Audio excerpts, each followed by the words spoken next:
কিছু সৈনিককে নিয়ে যাও আর গিয়ে ওই শিল্পীকে মেরে ফেলো। মেরে দেওয়া ছাড়া অন্য কোনো উপায় নেই পিসি। যা বলছি আমি সেটাই করো। আর শোনো, পুরোহিত মশাইয়ের সঙ্গে দেখা করো আর ওনাকে বলো কালকেই লগ্ন স্থির করতে তোমার আর পদ্মসেনার বিবাহের। হ্যাঁ হ্যাঁ পিসি, আমি এক্ষুনি যাচ্ছি।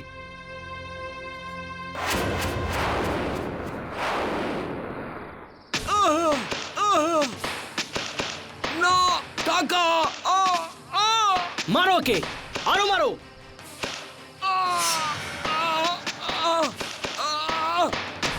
তোমরা কেন মারছো আমার ছেলেকে? কি দোষ করেছে আমার ছেলে? ছাড়ো ওকে।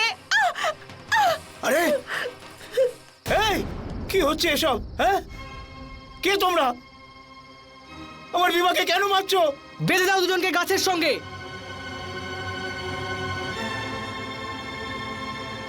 ভীমা, আরে কেউ আছো? আমার ছেলেকে বাঁচাও। তাড়াতাড়ি চলো, পায়ে কি জোর নেই তোমাদের? ফেলে দাও একে এই নদীর জলে, ফেলে দাও এই নদীতে।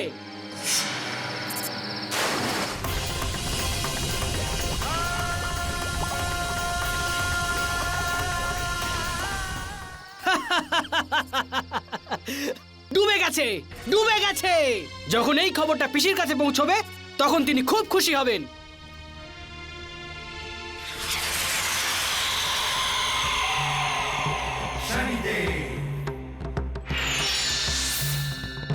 शनिदेव जय जय शनिदेव, जय जय जय जय शनिदेव, जय जय शनिदेव, जय जय जय जय शनिदेव, जय जय शनिदेव, जय जय जय जय शनिदेव, जय जय शनिदेव, जय जय जय जय शनिदेव, जय जय शनिदेव, जय जय जय जय शनिदेव।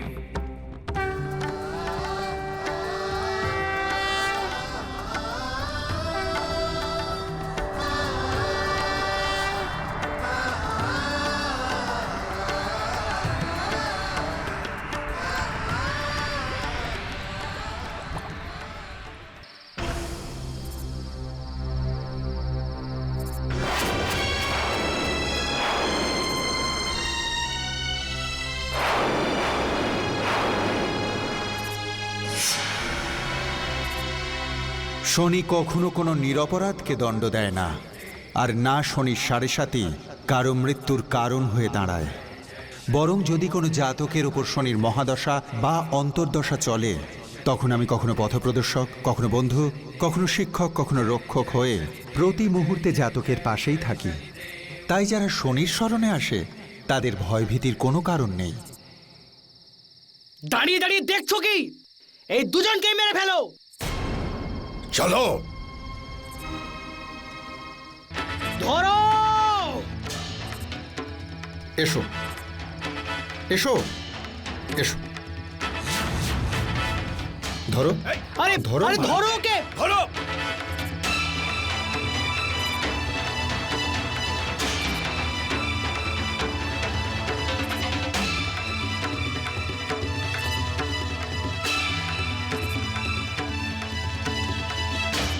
আরে আমার মুখ কি দেখছো? ওকে ধরো। ক্লান্ত হয়ে গেছে, একটু জল খেতে দাও আমায়। তোমরাও তো ক্লান্ত, তোমরাও জল খেয়ে নাও।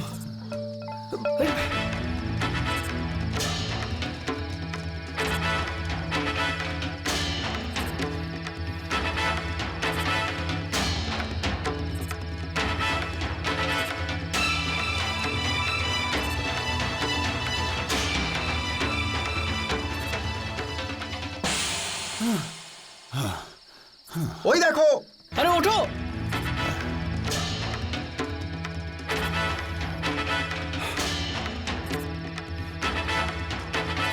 এতদিন পর্যন্ত আমি মাছ ধরতাম, আজ প্রথমবার কেউ আমাকে ধরছে। এসো। আরে একে ছাড়ো, ওকে গিয়ে আগে জলে ফেলো। চলো। দাঁড়াও। যদি তোমাদের কেউ ওর গায়ে হাত দেয় তাহলে ভালো হবে না কিন্তু। এ একা কি করবে? যাও ওকে গিয়ে মেরে ফেলো।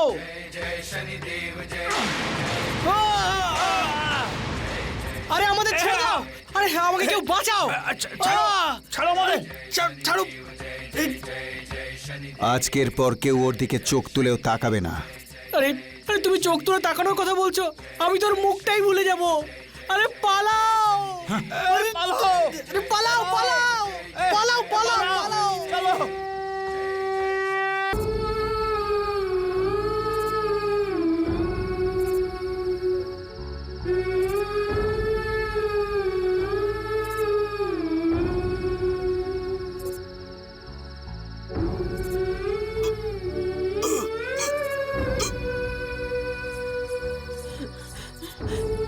ভীমা, ভীমা, কি হয়েছে আমার ভীমার?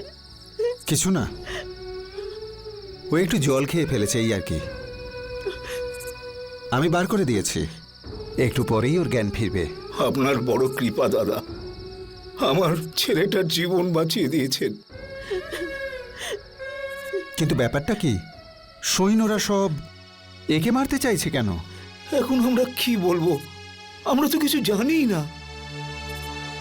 হ্যাঁ, কাল ওই রাজকুমারী এসেছিল ওর সঙ্গে দেখা করার জন্য, আর আজ হঠাৎ সৈন্যদল এখানে হাজির।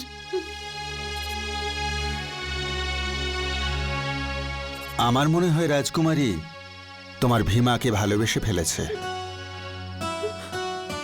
না হলে অত রাত্রে একা সৈন্য ছাড়া এর কাছে আসবেই বা কেন?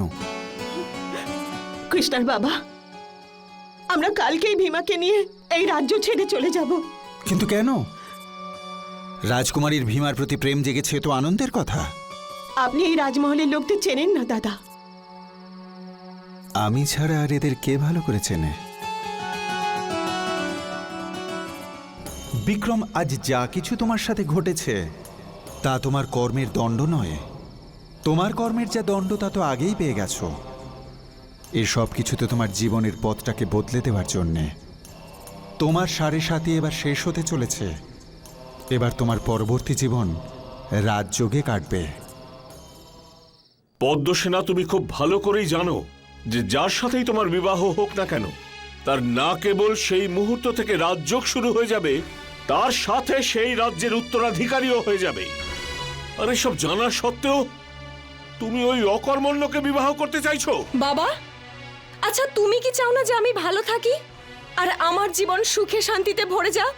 পদ্মসেনা, প্রত্যেক পিতার একটাই ইচ্ছা থাকে, নিজের মেয়ের সুখী সংসার দেখার। আমি শুধু একজন পিতাই নয়, একজন রাজাও বটে। আমার নিজের সন্তানের জন্য রাজ্যের প্রজাদের ভবিষ্যৎ নষ্ট করতে পারি না আমি এই রাজ্য শাসনের ভার কিভাবে ওই প্রতিবন্ধীকে দেব? রাজ্যের ব্যাপারে তুমি জানো বাবা, আমি শুধু আমার মনের কথা জানি। আর আমার মনের ওপর এখন শুধু ওনার অধিকার। একবার ঠিকই জেদের জন্যেই তুমি তোমার জীবনে সর্বনাশ ডেকে এনেছিলে, কিন্তু এখন আমি বেঁচে থাকতে আমি আর দ্বিতীয়বার তোমাকে কোনো ভুল করতে দেব না, কখনোই না। বাবা, তুমি আমায় ক্ষমা করে দিও, কিন্তু আমি আমার জীবনে ওনার নাম লিখে ফেলেছি। আমার জীবনের প্রত্যেকটা শ্বাসে ভীমার নাম লেখা আছে।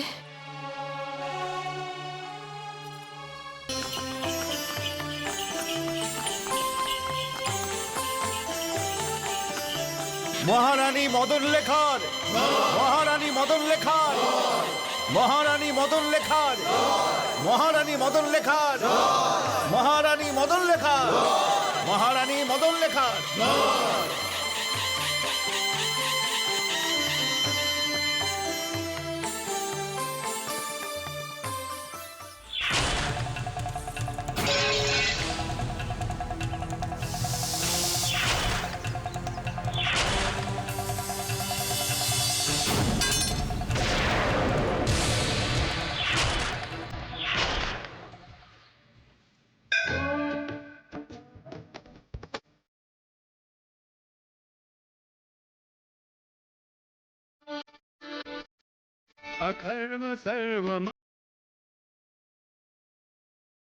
হে মহাদেব, আমি জানি যে আমার স্বামীর সাথে যা ঘটছে সেটা ওনার কর্মফল, কিন্তু ওনার ওপর আসা সমস্ত সংকট ওনার আত্মার শুদ্ধির জন্যই আপনার দ্বারা রচিত কর্মকাণ্ড। আসলে আপনিই তো শনিদেবকে ন্যায়ের সিংহাসনে বসিয়েছেন, কিন্তু এখন আমার পক্ষে আর ওনাকে ছেড়ে থাকা সম্ভব নয়। আমি আপনার কাছে ওনার তাড়াতাড়ি ফিরে আসার প্রার্থনা করছি। ওনার পাপের প্রায়শ্চিত্ত আমি করব, শুধু আপনি ওনাকে উজ্জয়িনীতে ফিরিয়ে আনুন।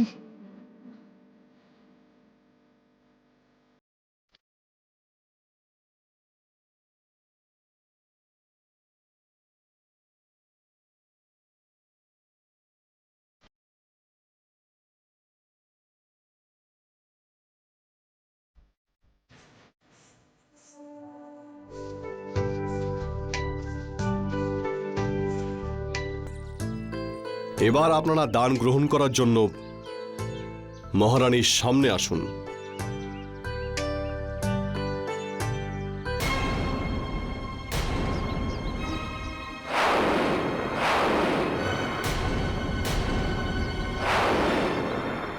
আপনারা এটা করে কিন্তু মহারানীকে অসম্মান করছেন। মহারানীর জয় হোক। ক্ষমা করবেন মহারানী, কিন্তু আজ আমরা দান নিতে পারবো না। দয়া করে এটুকু অন্তত বলুন যে আমাদের মহারাজ বিক্রমাদিত্য উজ্জয়িনীতে কবে ফিরবেন? মহারাজকে ছাড়া উজ্জয়িনী প্রাণহীন হয়ে গেছে।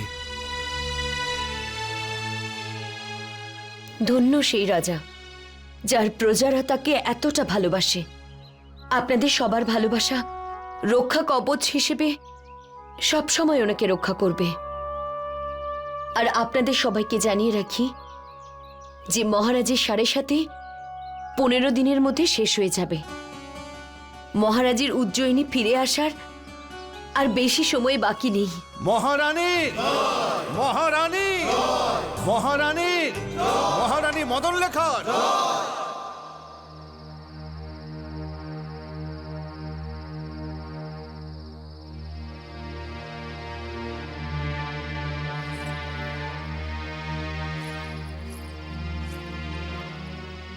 কি হয়েছে?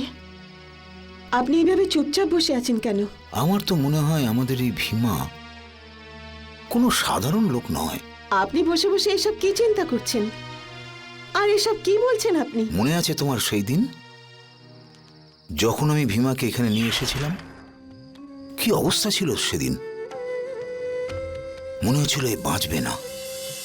কিন্তু আজ গত 7 বছর পর কেবল ও ঠিকই হচ্ছে না, কিন্তু ওর মনের জোর আর পরিশ্রমের জন্যে আমি তো অনেক টাকা পয়সা করে ফেলেছি। কতটা ধৈর্যশীলে! নিজের ভাঙা চোরা অকেজো হাত পাগুলোকে নিয়ে ও কখনো দুর্বলতা প্রকাশ করেনি। আর দেখো কৃষ্ণার মা, ওইদিন ওই ব্যবসায়ীও বলছিল যে এর কপালে রাজযোগ লেখা রয়েছে। আর ওই রাজকুমারী যে কাল পর্যন্ত প্রেম শব্দটাকে ঘৃণা করত, আজ সে একে ভালোবাসতে শুরু করেছে। কিন্তু জানি না শনিদেব একে কোন জন্মের পাপের শাস্তি দিচ্ছেন।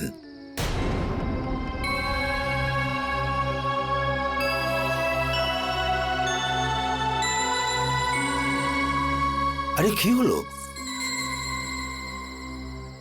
আপনি ভীমার কাছ থেকে একটুও নড়বেন না। আমি এক্ষুনি আসছি।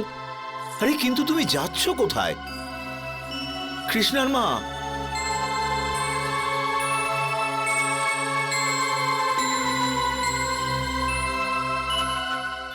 আমার মনে হচ্ছে যেন আমার পা যেন মাটিতে নেই, আর আমি আকাশে মেঘেদের মতো উড়ে বেড়াচ্ছি।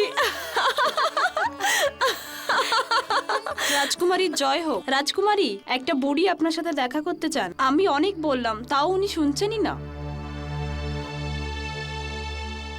কে হতে পারে? বলছেন যে উনি ভীমার মা। ভীমার মা? তুমি সম্মানের সাথে ওনাকে ভেতরে নিয়ে এসো। হ্যাঁ রাজকুমারী। আসুন না, কাছে আসুন। রাজকুমারী, আমি আপনার কাছ থেকে আমার ছেলের প্রাণ ভিক্ষা চাইতে এসেছি। এটা আপনি কি বলছেন? আমি জানি না যে ভীমা কি অপরাধ করেছে, কিন্তু ওর সব অপরাধের শাস্তি আমি ভোগ করতে রাজি আছি। কি হয়েছে বলবেন? আপনি যাওয়ার পরের দিনই কয়েকজন সৈনিক এসেছিল। ওরা ভীমাকে খুব মেরেছে, ওকে মেরে ফেলার চেষ্টাও করেছে। রাজকুমারী, আমরা এই রাজ্য ছেড়ে চলে যাব, কিন্তু আপনি একটা কথা দিন, আমাদের ভীমা যে অপরাধী করুক না কেন, আপনি ওকে ক্ষমা করে দেবেন। আপনাকে আর কোথাও যেতে হবে না কষ্ট করে। আমি আপনাকে কথা দিচ্ছি যে আপনার ছেলের কোনো ক্ষতি হবে না।